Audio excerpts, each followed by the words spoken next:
आज तो हमारी अपनी सरकारें हैं, हमने अपने खुद के वोट से चुन करके लोगों को सत्ता सौंप रखी है। अगर हमने सत्ता उनको सौंप रखी है तो हम उनको ये कहने के अधिकार भी रखते हैं अपने पास है कि वो अगर कोई गलत फैसला लेते हैं तो लोग इकट्ठे होकर के कह सकते हैं सत्ता में बैठे लोगों को कि आपके फैसले गलत हैं, आप इन अपने फैसलों को बदलो, और फैसले बदलने चाहिए। मनोहर लाल खट्टर तो अभी भी यही कह रहे हैं कि हरियाणा का असली किसान पहुंच जाएंगे।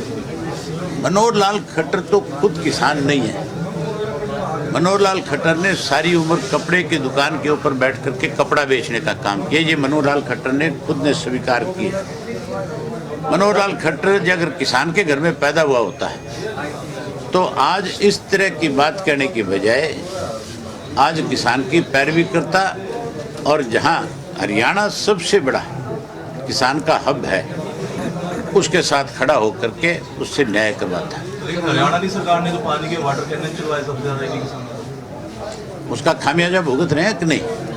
आज कहीं उनका एक मिनिस्टर, एक एमएलए मुख्यमंत्री स्वयं और मुख्यमंत्री का कोई सहयोगी अपना कार्यक्रम तय करके किसी गांव में या किसी शहर और कस्बे में इंटर नहीं कर सकता। अगर इंटर करता है तो हजारों पुलिस के लोग उसके साथ शामिल होते हैं और वह हजारों पुलिस के लोगों की प्रोटेक्शन में ही अपने चंद लोगों के बीच में जाके अपनी बात कह के घर चले जाते हैं।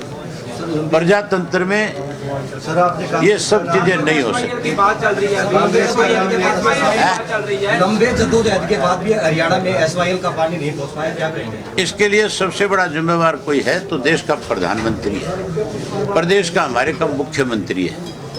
2016 को 10 नवंबर को फैसला हमारे हक में आ गया था और उसके बाद हमारी जो मीटिंग हुई थी उसमें फैसला हुआ था कि प्रधानमंत्री से मिलेंगे, राष्ट्रपति से मिलेंगे। हम राष्ट्रपति से मिले, प्रधानमंत्री से तो आज तक टाइम नहीं ले पाए खट्टर साहब तक। आज नाटक करते हैं, उपवास करते हैं। उपवास नहीं कर रहे, ये तो बकवास कर रहे हैं। 1 मिनट, आप अकेले आदमी थोड़ी हो यहाँ, और बहुत लोग बैठे हैं। आज उपवास नहीं, ये तो बकवास कर रहे हैं। ये लोगों के अंदर कोई गलतफहमी पैदा करना चाहते थे। अगर मनोहर लाल खट्टर किसान का हितैषी होता तो 350 करोड़ रुपए खर्च करके दादूपुर नलवी नहर बनाई गई थी, जिससे 3 डिस्ट्रिक्टों को पूर्ण रूप से इरिगेशन के लिए नहर का पानी मिलना था। जो हमारा कुरुक्षेत्र है, अम्बाड़ा है, यमुनानगर है, इस नहर को उसने बंद कर दिया। उस नहर का मुआवजा किसान को देने की बजाय, किसान को पानी देने की बजाय कैसे किसान भूखा और प्यासा मरे, इसके लिए इस खट्टर ने तो उस नहर को भी बंद कर दिया था। आज एसवाईएल की बात करता है। खट्टर जो है केवल कैसे किसान कमजोर हो इसके लिए पिछले 6 साल से योजनाएं बना रहा है। हरियाणा के डिप्टी सीएम दुष्यंत चौटाला ने पेशकश की है कि किसानों और सरकार के बीच में जो गतिरोध है वो मध्यस्थ बनना चाहते हैं।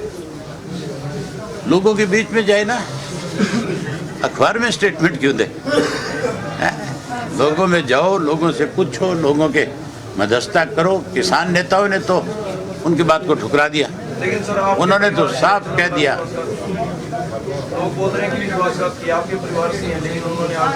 मेरा परिवार हरियाणा प्रदेश है, देश का किसान है।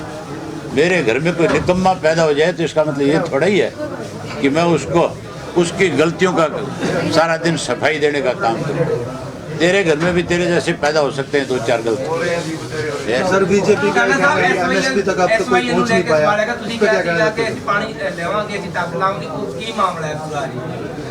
एक बारी पहले इस लड़ाई को जीतेंगे और फिर पंजाब का किसान जो आज भाईचारे के साथ हमारे साथ बैठा है, हम इनके पास जाएंगे, इनसे कहेंगे कि जब हमने भाईचारे के साथ किसान के साथ न्याय करा तो हरियाणा के साथ भी न्याय कर दो।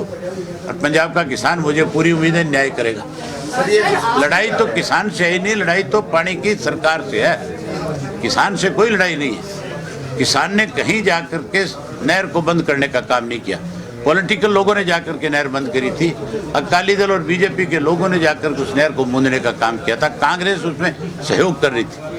वहाँ केवल राजनीतिक तौर पे कैसे वो लोग राजनीतिक पार्टियों के जिंदा रह सके, इसके लिए नाटक कर रहे थे। किसी एक किसान ने हमारा विरोध नहीं किया। किसान तो आज भी यहाँ खड़ा होकर के आवाज़ मार के कहता है कि हम अपने छोटे भाई के लिए 1 नहीं 2 नहर बना करके देंगे।